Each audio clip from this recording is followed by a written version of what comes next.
Welcome, everybody, to He Said, She Said. We're going to jump into it because we have got an interesting topic tonight, Laura. Yeah, we do. Something that everybody deals with, whether you're divorced or married, dating, it doesn't matter. This is going to come up at some point. I call it the Harry Sally dilemma. All right? And the Harry Sally dilemma is this: should opposite sex friendships end when a new romantic relationship begins? Well, my initial thought is not going to be very helpful at all because it's complicated. And I think most of the time, yes, the relationships need to end, but not for the reason you might think that I'm saying that. Then so you offer shades of gray. Is that what you're saying? There's a gray area there. There's a little bit of gray area there, but I think yes, in most instances, yes, those relationships need to no longer exist in that same way. All right. What's your reason? Because most of the time there is chemistry there. There is usually chemistry there, whether we want to admit it You're or like, that's just not going to go well. It's just not going to end well. You open up the potential for something to happen. Is that right? Yeah, I think, on a very simplistic level, yes. Okay. When we have those kinds of relationships, and you're not romantically involved with someone, you're getting something from it most of the time. There's something there, a tension, a chemistry, a need that's being fulfilled. And if you are focused on developing or co-creating a new relationship, then it's time to really be able to look at that person and see if your needs are going to be able to be met by this individual. I think you need to give it a fair shot. Here now, people like calling bullshit, right? Because they're saying, "Oh, I've been friends with such and such and so for years. I tell them everything.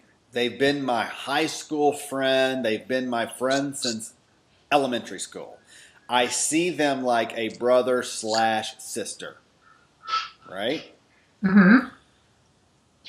It's not fair for me to end that relationship with them because I'm now dating, married to someone else. Mm-hmm. How do you answer that?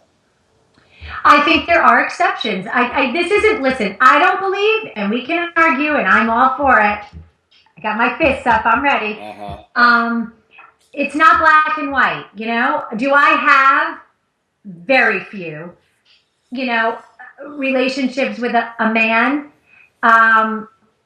If it's two that I brought Drew into, that he now has the relationship as well with this person, that there's not anything that happens with this guy that Drew's not fully on board and aware of. And I know that. No one else needs to know that. I know that.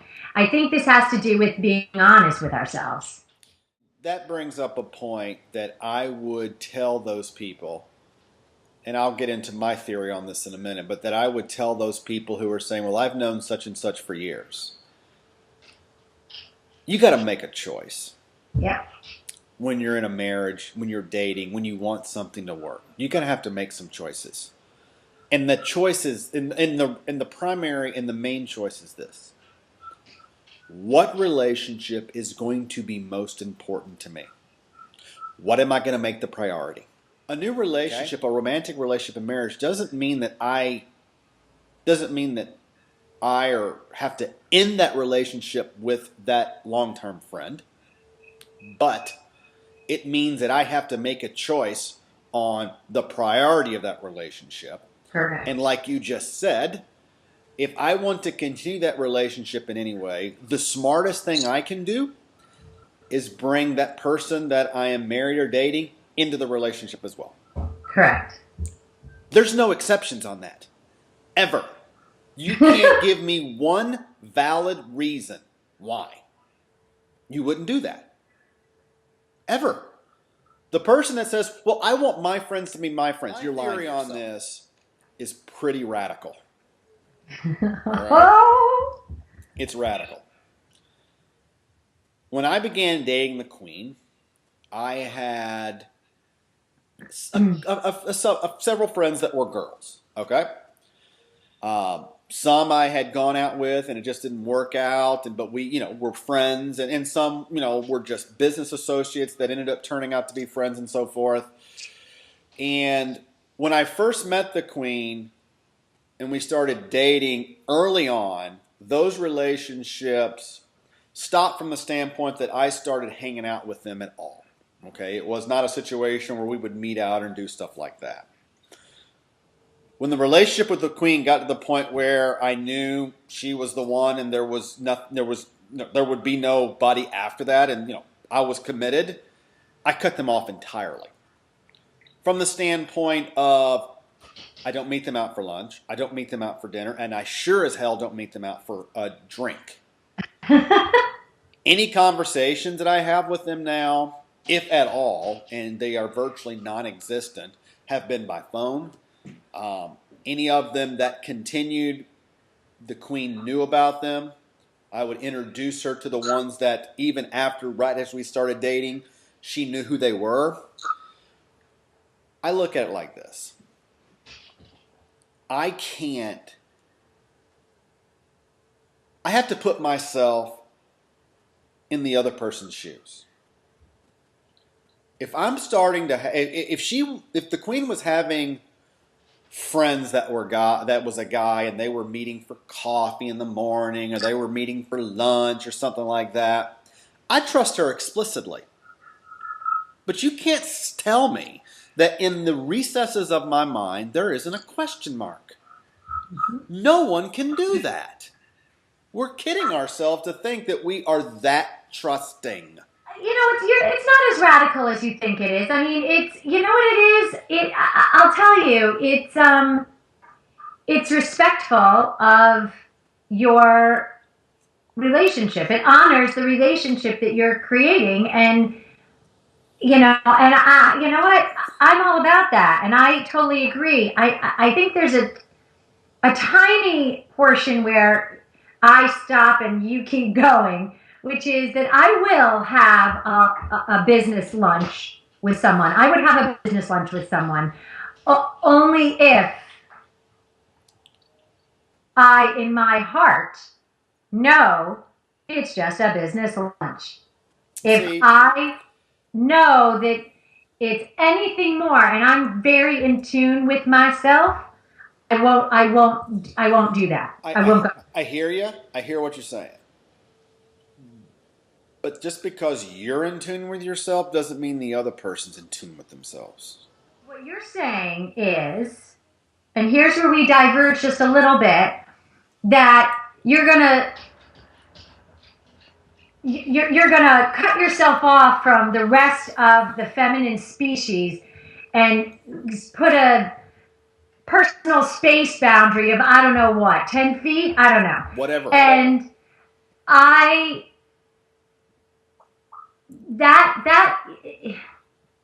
would trust you. Now, I can't speak for the Queen. I can't speak for her.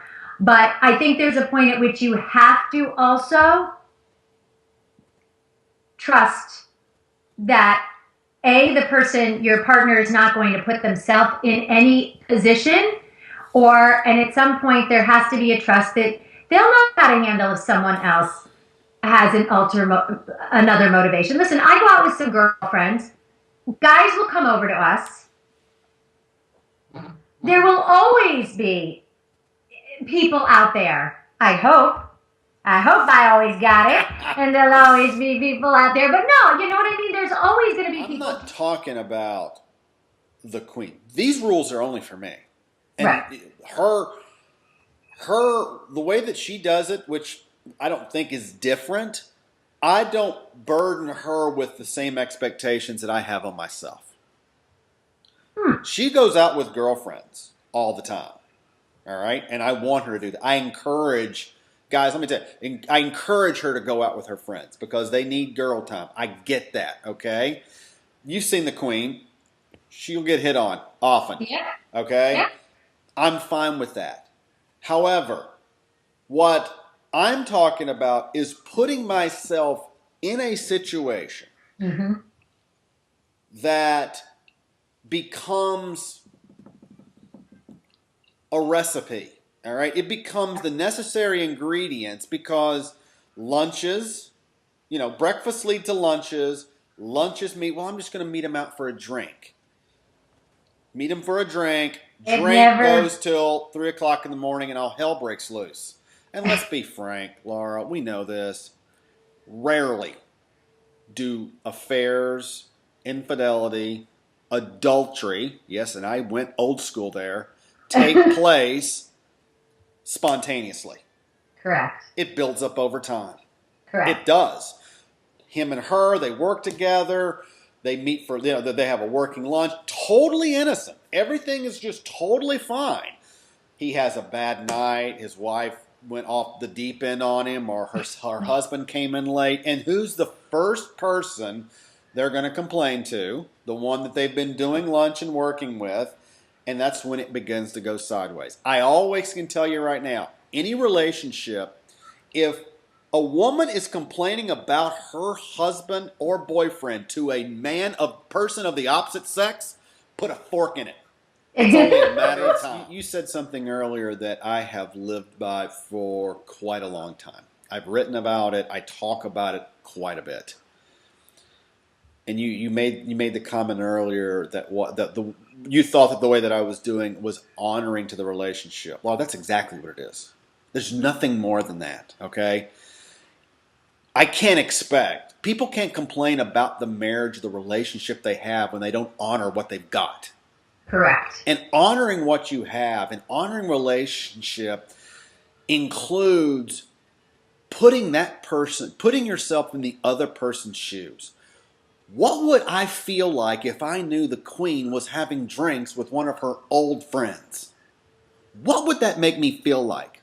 And if that bothers you, then chances are it's going to bother her too. Another way of looking at that, and I agree with you, is, sometimes I'll hear, I guess, maybe you hear, from people, I shouldn't have to give up, like you said at the beginning, I shouldn't have to give up the things that I love to do and people that I like. Then why are you in a relationship? What I say to that is, why would you choose to do that over make sure that the person you're with is comfortable? It's about making someone comfortable. I could easily get off on a tangent here, but I want to go back and talk about that for just a second. The person that says, I don't want to give up what I have or what I've had friendship-wise to be, I don't want to give up those things. He should trust me. To which I would say, trust is earned. It's never given. Don't anybody think, oh, well, no, trust is earned. If you give me a reason to trust you, I will. I think there's only two ways to get it. And I work with all my clients on this. The only two ways that you can get or earn trust is over time. It takes time. It doesn't happen quickly, at least, and through shared experiences. Meaning you have to have little moments repeatedly over time where you are able to express to someone, I'm not going to do things that make you uncomfortable, make you upset, or in any other way hurt you. Laura, that's not the intention here. I hear what you're saying. But there has never been an affair or cheating in a marriage where when they sat in front of the preacher, rabbi, justice of the peace. You know, do you take this person to be your such? Yes, but I may cheat on him later on. It was expected that day that that would be the case. No one says I do without the expectation that they are going to be But I faithful. do want to ask you this. Did you guys talk about this? Or was this just kind of an organic thing that happened because you made it happen? You started that process? Or was there like a talking about How I would handle it? these kinds of relationships and decisions around these kinds of relationships and friendships? Once me and the queen got in the relationship seriously, and I knew that this thing had legs, right? I made those decisions free will. It was never discussed. She never once ever made the statement or some off the wall remark about that. It was a decision that I chose voluntarily because I chose and wanted to honor what we have. Mm-hmm. I know of no better way to do that. None. I don't know of a better way for me to honor the commitment, even if it's not married, just the commitment that I've made to her than to do that. I do. I admire it and I respect it and I feel the same. I feel the same way. And go ahead. What does Drew do? How does Drew approach this? Drew comes from your position really the same way. And he's never asked me to do anything for him. We both come to it in the same way. We honor what we have, and we openly discuss that we wouldn't ever, do something that would put someone in a position to have to trust us, to have that question mark unveiled, because that's a horrible.